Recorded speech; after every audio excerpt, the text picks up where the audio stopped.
Let's go to Sharm el Sheikh and speak to Carlos Nobre, a senior researcher with the Institute for Advanced Studies at the University of Sao Paulo.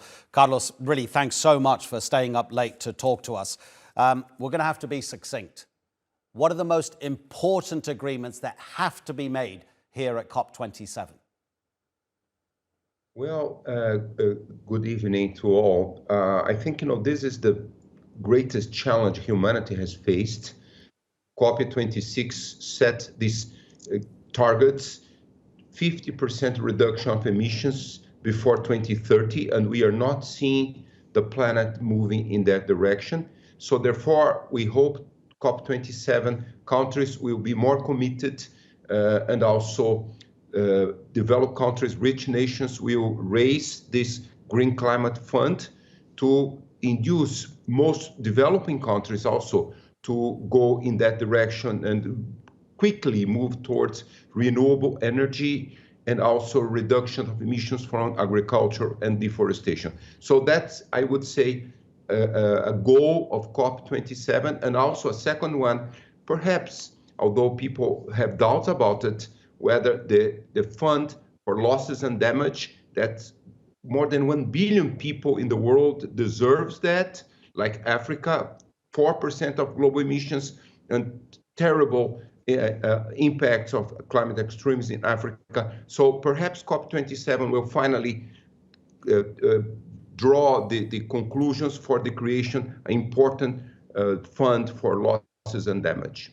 We know that very, very few countries have increased their climate commitments in the past few years, and the United Nations is urging all of them to step up their game, as you've been saying.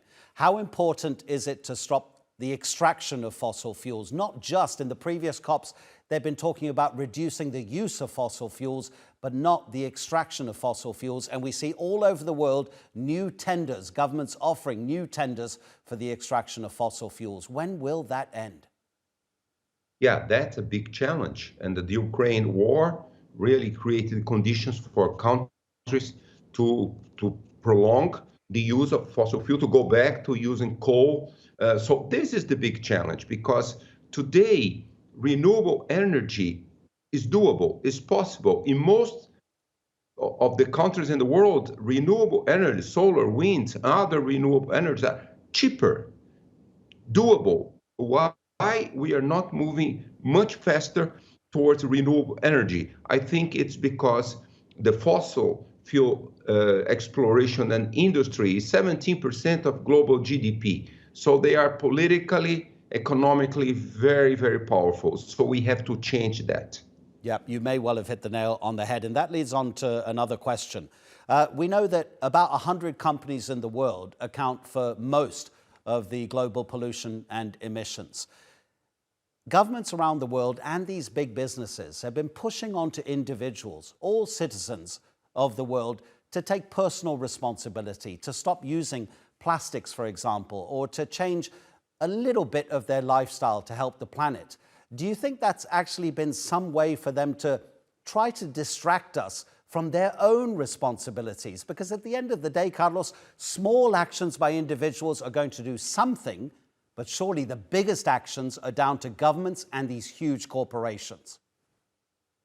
Yeah, I do agree with that, analysis. It's true. But on the other hand, I think, as we construct more democratic world, a more democratic world, sustainable consumption is as important as sustainable production. So we have to go in both directions.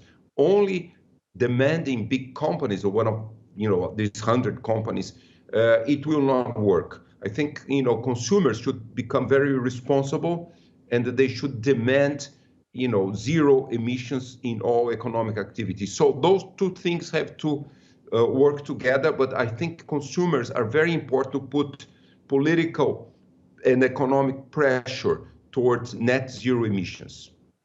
Carlos, again, really appreciate it. And I hope that over the course of the 2 weeks of COP27, you'll come back to talk to us on TRT World about the progress that's being made in Sharm el Sheikh. Thanks so much indeed, Carlos Nobre. Thank you.